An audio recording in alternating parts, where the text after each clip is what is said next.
जा, आपल्या कार्याला लाग. हो महाराज.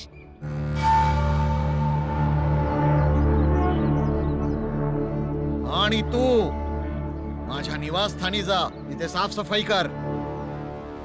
वय महाराज.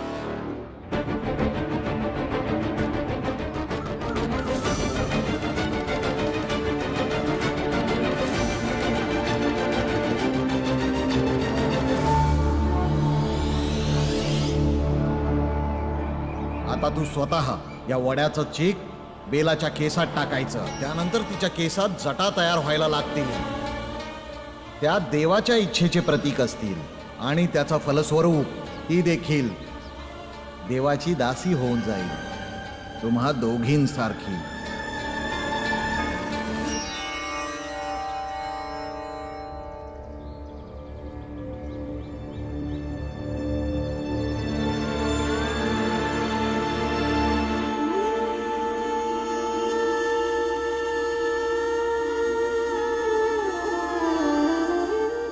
आजी, आजी, आजी उठ की आजी, आजी, आजी उठ ना.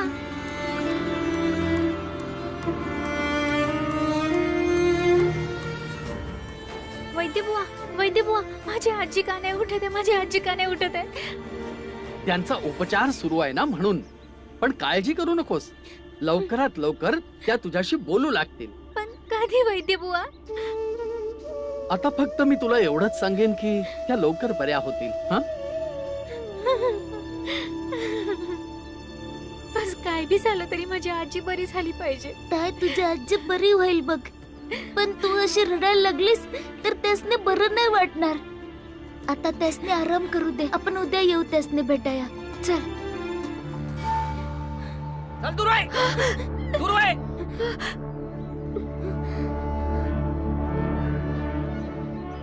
वा वा वैद्यजी, आपला धर्म, आपली जात समधी या पाट्यावर वाटून टाकली वाई तुम्ही.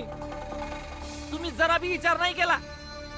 जर तुम्ही अशा अस्पृश्य समाजाच्या माणसाचा इलाज केला तर स्पृश्य समाजातली माणसं तुमच्याकडे यायची नाहीत. तुमचा धंदा नव या अस्पृश्य समाजातल्या लोकांमुळे नाही चालत, आमच्यामुळे चालतो. या स्पृश्य समाजातल्या लोकांमुळं. मग का तुम्ही तुमचा धंदा डुबवताय?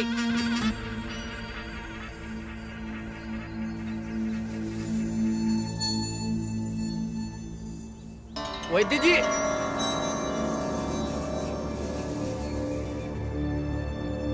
वैद्यजी, तुम्हाला समजत नाही काय?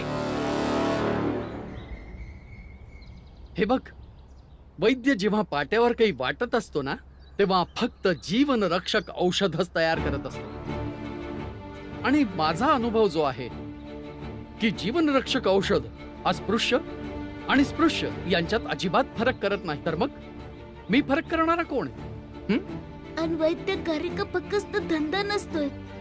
त्यांचं काम स्पृश्य जात, अस्पृश्य जात, श्रीमंत गरीब आणि बाई पुरुषांमध्ये फरक न करता इलाज करणं असतोय.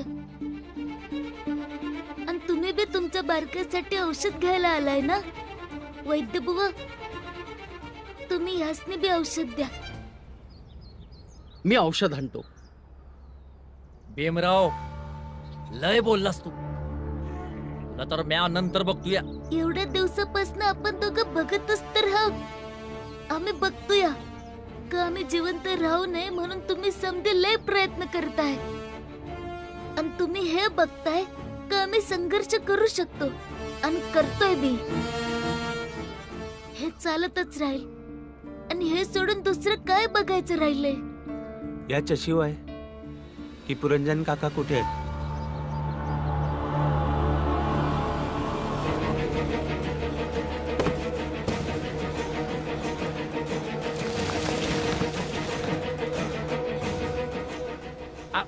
मला काय माहिती पुरंजन कुठे गेलाय? ताय, आपण उद्या येऊया तुझ्या आजीला भेटाया. चल.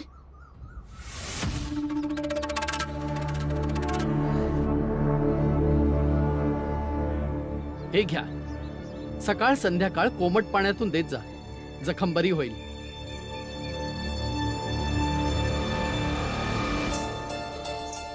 यासनी माहित नाही की दुखापत कुणाला होणार आहे आणि कळ कुणाला येणार आहे. आणि या कळीचा इलाज वैद्य तुझ्याकडे बी नाही आहे.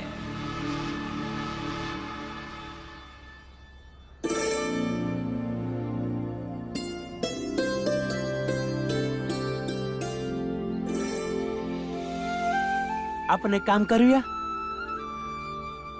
आपण समधी लपाछपी खेळूया. बरोबर बोलतेस बाळा दादा, पण बेला तर नाही खेळणार. दुखी आहे ना व.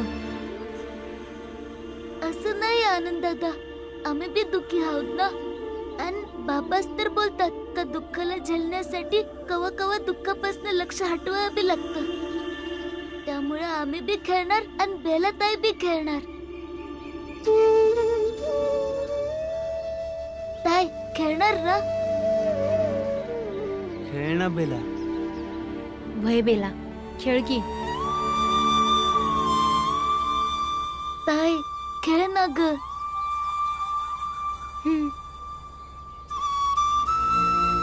मग ताई तू तिथं जाऊन 20 पर्यंत मोज, तवर आम्ही बी लपतो. त्यानंतर तू आम्हाला शोध, ठीक आहे?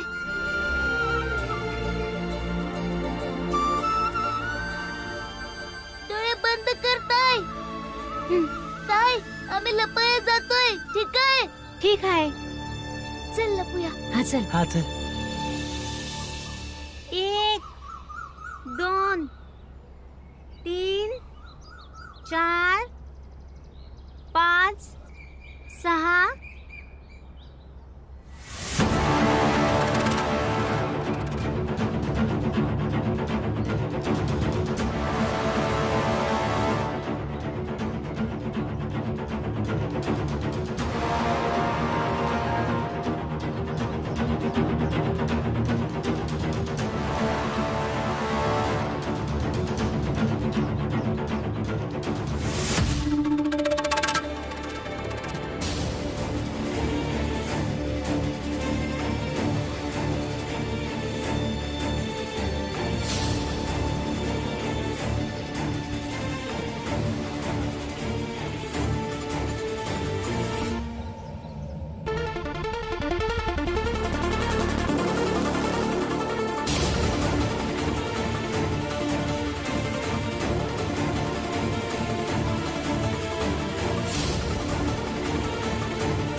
ताई आम्हाला पकड. बेला शोध आम्हाला. मला पकडून दाखव ना बेला.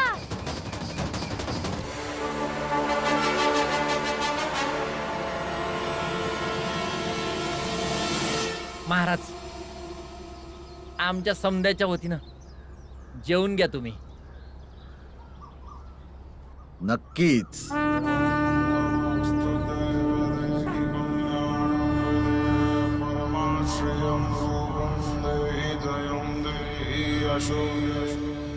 तोच समाज समृद्ध असतो जो परमेश्वराच्या नावावर दान देतो, स्वतःला वंचित ठेवतो, पण देवाच्या निवासस्थानासाठी शक्य तितके योगदान देतो. आमची अशी इच्छा आहे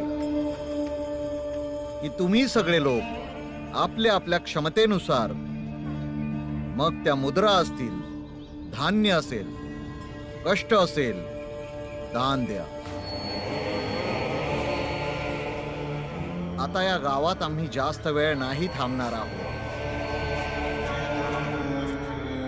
जेव्हा आम्ही इथून जाऊ तेव्हा तुम्हा सर्वांच्या दानाच्या शक्तीमध्ये तल्लीन होऊन जाऊ.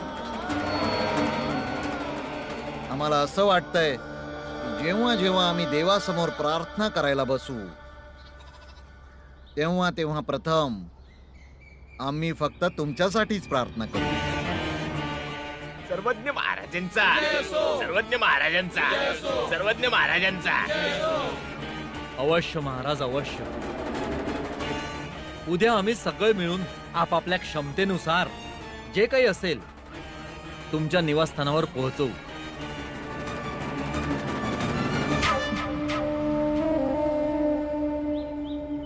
ये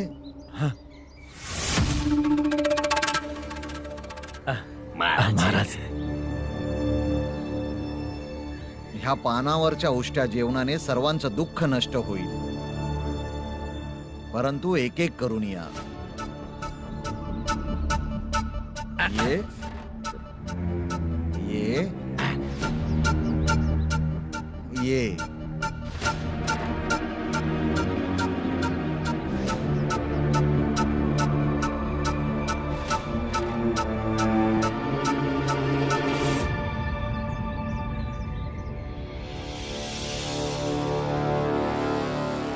आढव,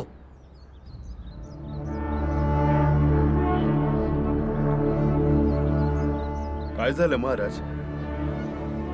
काही चूक झाली काय माझ्याकडनं?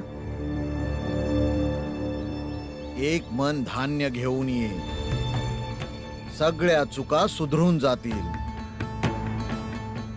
असं काय बघतो आहेस? हे देवाचं कार्य आहे. स्वतःजवळील सगळी संपत्ती देऊन टाक. याच्या बदल्यात जे प्राप्त होईल ते विचाराच्याही पलीकडे असेल. होय महाराज, जसं तुम्ही बोलाल तसंच करेन.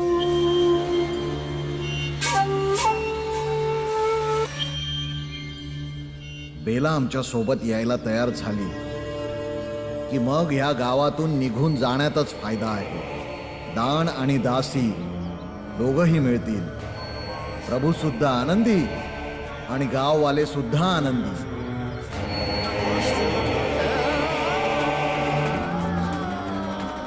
हा प्रसाद खा. एक प्रश्न विचारू महाराज?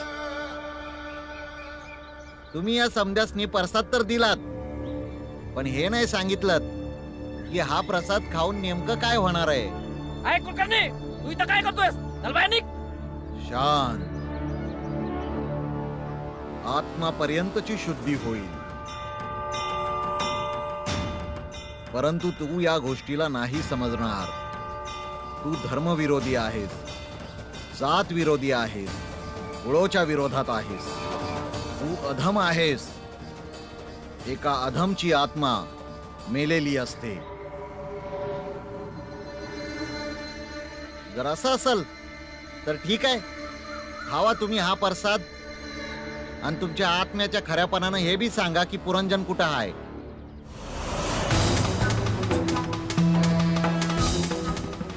काय केलाय तुम्ही पुरंजन संघ? कारण आत्मा कवाच खोटं नाही बोलत.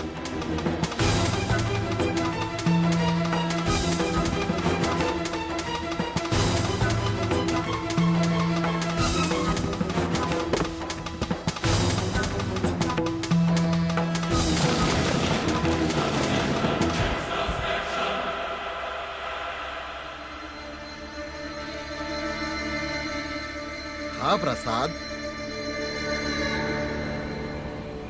बंद करा तुमचे डोळे आणि ऐका तुमच्या आत्म्याचा आवाज. आणि जे ऐकू येईल ते सांगा या नास्तिकाला.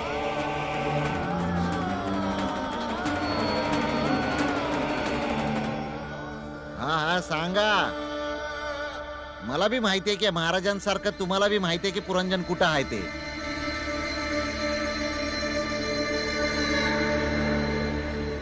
तुमच्या आत्म्याचा आवाज ऐका आणि खरं खरं सांगा.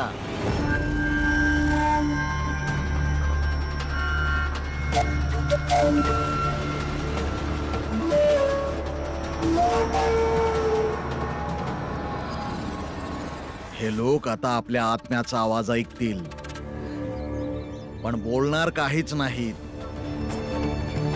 एकदम गप्प बसतील. कारण ह्यांचा आत्मा ह्यांना सांगेल की तू तुझं पूर्ण जीवन इथे उभा राहिलास तरी देखील हे लोक काहीच नाही बोलणार. काहीच नाही.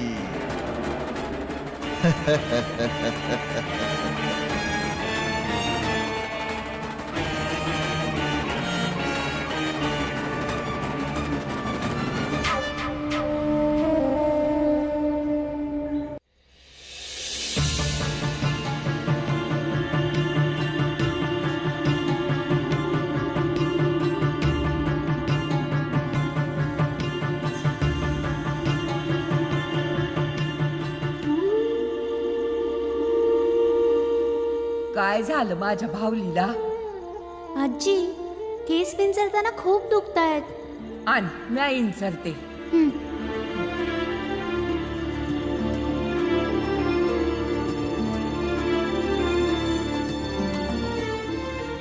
केस सोडवायचे असो किंवा आयुष्य सोडवायचं असो, दोन्ही वेळेला यदना होतातच. आणि अशाही अगदी सहज आणि हिमतीने काम करायचं असतं. समजलं? आजी आजी काय झालं ताई? तू रडतेस का? आजीची आठवण येते का? रडू नकस.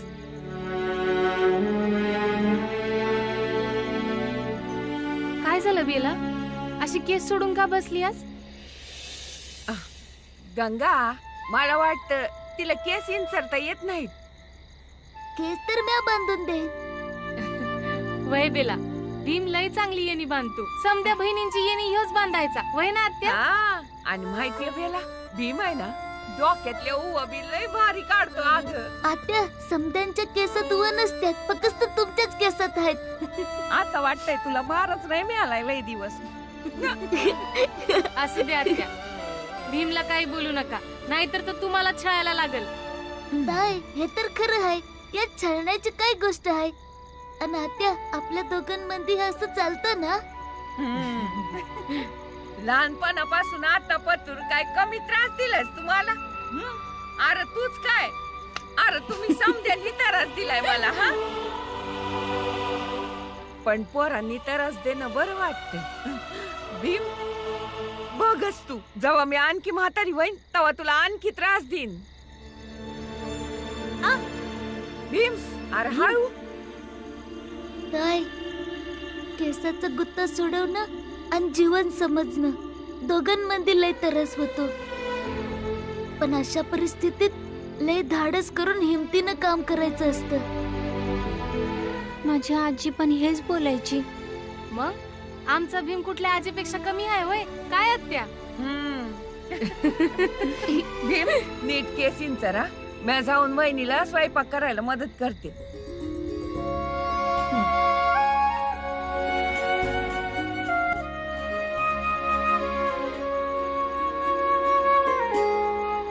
तू एकदा बेलाच्या केसात वडाचं दूध घातलं आहेस. आतापर्यंत तिच्या केसांमध्ये जटा बनल्या असतील. आज रात्री फक्त एकदाच तुला ते काम पुन्हा करावं लागेल. कारण उद्या सकाळपर्यंत बेला आपल्या सोबत यायला तयार झालेली असेल. हो महाराज. आज रात्री तर ती आपले केस धुणार नाही, तर तुला वाटीभर दूध घेऊन आज रात्री तिच्या घरी जावं लागेल. आणि जेव्हा ती झोपेत असेल तेव्हा तिच्या केसामध्ये ते दूध घालावं लागेल. कारण उद्या सकाळपर्यंत तिचे केस असे गुंतून जातील की ते सोडवताच येणार नाही. आणि मग सकाळी केस धुवून स्वच्छ करण्या अगोदरच तिच्या केसांवर माणसांची नजर पडली पाहिजे. हा, आता याच्यासाठी आम्ही सुद्धा काही उपाय शोधतो.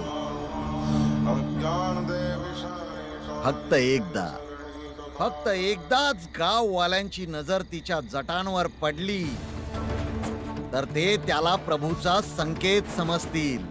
स्वतः तिला पालखीत बसवून आमच्या समोर घेऊन येतील आणि आम्ही आमच्या देवतेसोबत तिचं लग्न लावून देऊ आणि तिला देवदासी बनवू.